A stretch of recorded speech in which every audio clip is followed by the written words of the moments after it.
So many of you within the last few days have celebrated the United States' Independence Day. Now, I have to ask, what is it exactly that you're celebrating? Now, if we were to ask most people in the United States, why is it that they celebrate the 4th of July? What does Independence Day mean to them? They're typically going to answer our freedom. But what is freedom?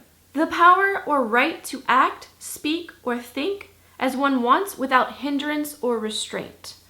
And does everybody here in the United States actually have freedom? The answer is absolutely not. In fact, I would argue that the vast majority of people here in the United States do not have freedom. As someone who has spent the last 5 years protesting and speaking out against the US government, I can tell you firsthand that a lot of those freedoms that you think that we have, we don't. For those people who wake up in the morning and go to work and come home and they have dinner and then they go to sleep and then they wake up and they do it all over again, I understand why it's easy to have the illusion that you have freedom. You say that you have freedom to post whatever you want to social media, along with freedom of speech. However, you're still being surveilled. We all are. Thanks to whistleblowers like Edward Snowden, we know the NSA is spying on us and collecting our data. We know they know everything we've Googled, every website that we've been to. They're monitoring our phones. They can actually get into your phone's camera and microphone without you even knowing it. Your phone can be hacked. If you're interested in learning more about this, I will leave a link down below with an interview with Edward Snowden that goes into more detail. So the second thing, there are millions of people who cannot quit a job that they have because they are living paycheck to paycheck. Yes, they may have the ability to quit, but then where is that going to leave them? They're not going to be able to pay the bills the next month because they're not going to have that income. That's not freedom. That's slavery. That's keeping people in a position of determination and fear. Fear that they're going to lose their jobs. Some employers may even fire you if they find out that you're looking for another job, or they may cut your hours, or there may be some type of repercussions for even searching for different jobs. This is not freedom. Another definition of freedom is the state of not being imprisoned or enslaved. What about the over 2.4 million people who are incarcerated, who are in jails and prisons? The United States only has 5% of the world's population, but they have 25% of the world's prison population. This is not freedom.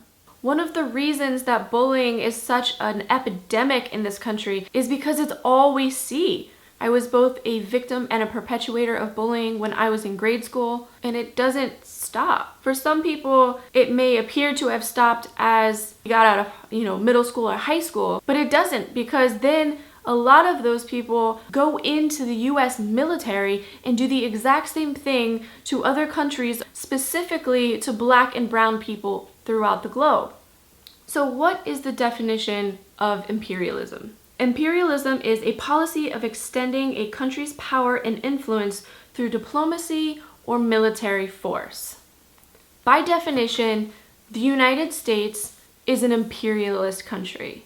And a video about freedom in the United States cannot go without talking about the conditions that people of color face in this country. We've been seeing it over and over again with police brutality. And there are only a few instances that actually make it to the media, whose names we actually hear. There are thousands of people who are brutalized every year by the police around this country. I come from a very small city in the state of Florida. Had I stayed here, I probably wouldn't have ever recognized it. But living in New York, it is almost immediate that you see the conditions that people have to deal with. Don't for a second think that just because the stop and frisk issue has gone away from the mainstream media, that it all of a sudden doesn't exist. It still exists. They're just not providing statistics, they're not talking about it, but this is happening on a daily basis. People's constitutional rights are being violated. They're being stopped, they're being frisked, they're being questioned. And this is not just in New York. It's called stop and frisk in New York, but it's called other things, other places. And even if it doesn't have a name, it still exists. People of color are more likely to be stopped by the police while driving, while walking, for anything. It's racial profiling, and it is not freedom. It just blows my mind at the absolute denial by so many white people. And I can almost guarantee it's not that they don't see it. It's not that they don't believe that it happens. It's just that they don't want to admit it because they're scared, because it's coming to a point in this country when white people are getting ready to be the minority. I can't wait for that day. Not so the tables can turn and so white people can then be oppressed. I'm not saying that. I'm just saying it's about time that white people started to feel and understand the plight and the conditions that people of color have been facing in this country ever since its inception. And if we want to talk about lack of freedoms, there were people living here when Christopher Columbus discovered America. The word discover is just, I just can't. Christopher Columbus did not discover this land. There were people here. There were indigenous tribes. And unlike what they teach us in school, it wasn't just a field day. They didn't just get together and have this big feast, and that's how we started Thanksgiving. No, indigenous people were enslaved, they were murdered, women and children were raped. It was genocide. White people continued manifest destiny and to land grab and to take whatever it was that they wanted. Indigenous folks have long lacked the freedoms that you celebrate. People of color, blacks, Latinos, have long since not enjoyed this freedom that you celebrate. Those who have been incarcerated, even those done doing their time in these cages, come out and as convicted felons still do not enjoy these freedoms that you celebrate. Women, we're still being dictated to us what it is that we can and cannot do with our bodies. We used to be property.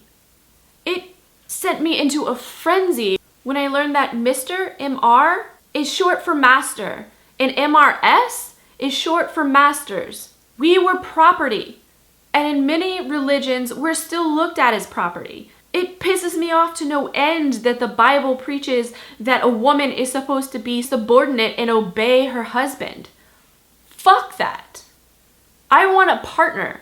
I want somebody on a level playing field as me. I'm not submitting to anybody, and I'm also not telling other women what they can and cannot do. If that's your thing, if you're 100% happy with that, by all means, have at it. But that's not my thing, and that's not the thing of a lot of women nowadays. So yeah, us women, we still make 76 cents to the dollar for men doing the same jobs. We're being told and having our bodies regulated, being told that we can't have abortions if we want to. And it's even other women that are oppressing other women. 9 times out of 10 because of religion. But yeah, so us women, we also don't enjoy these freedoms that you celebrate. Now, another thing that people claim that they celebrate the 4th of July for and Independence Day is because they celebrate the lives of the people who went to fight for these freedoms that I've just pretty much laid out that many people don't have. But what are you celebrating?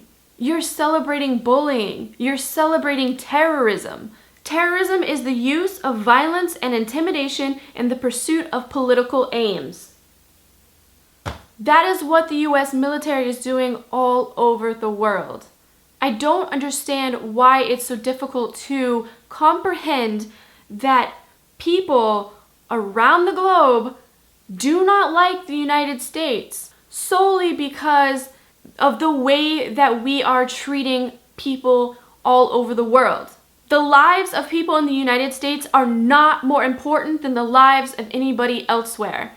this patriotism, this nationalism, this love for the United States, and I'm sure it happens elsewhere too, but I specifically speak from somebody from and living in the United States, that I see all of these people with their little flags and their red, white, and blue, and they just do not understand that over 60% of their tax money is going to murder people, is going to the destruction of other countries, is going to allow somebody in Texas to use a game controller to control a drone halfway across the world to bomb civilians and then say, oh, it's just collateral damage. You know what I consider terrorist organizations? The US military, the United States police departments. Those people are terrorists. Those people terrorize people every single day. They do not need to be celebrated.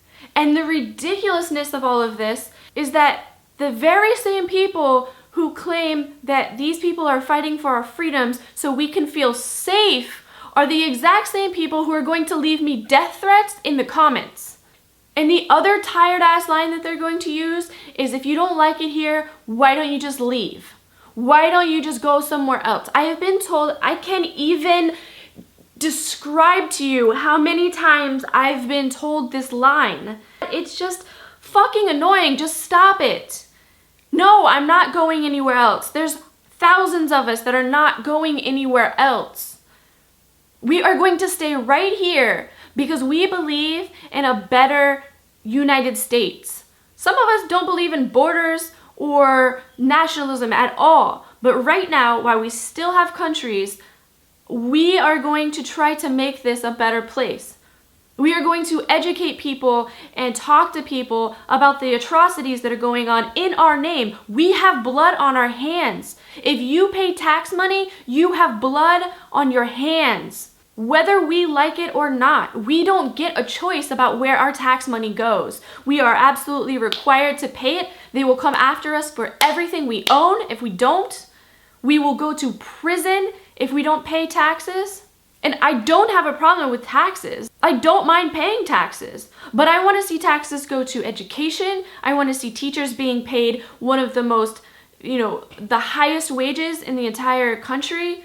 And yes, the education system in this country and the things that they teach absolutely need to be reformed. Like, there needs to be an entire revolution behind it, but that's a whole nother story in itself. I want to see my tax money go to healthcare for people. I want to see my tax money go to higher education for people. So anybody that has access to getting to a facility, or in like some countries like Cuba, they actually had teachers come to them and teach them how to read and write. Imagine if we had a campaign like that in this country. Imagine. I will do a whole video on the 1961 literacy campaign that went on in Cuba. It was absolutely phenomenal. They brought their literacy rate up to over 90%, and it's now at 99, and it's stayed there for decades. The illiteracy rate in the United States, absolutely abhorrent. The fact that there are people here that cannot read and write, that's not freedom. When you can't read a road sign or a menu at a restaurant, that is not freedom. So I ask you again, what are you celebrating? I'm not saying we're the worst in the world, but it could be so much better. Why are you settling for the status quo? Why are you settling for being mediocre? I ask you to think about that. I ask you to contemplate that. By the time this video goes up, the 4th of July will be over, but that doesn't mean you can't think about it for the future. We are worth so much more than we are being given. I just hope that you recognize your worth and you stand up and fight for it. And not just your own, but for everybody else too. They cannot win when we all stand up and fight together. We don't need to go overseas to fight for our freedoms. We need to be fighting for our freedoms right here, because they're being taken away every single day. Which means they're not rights. Like George Carlin said, they're privileges. I love you so much. And until the next video, I leave you with revolutionary love and rage. Is that a cat? That is a fat cat. Anyways.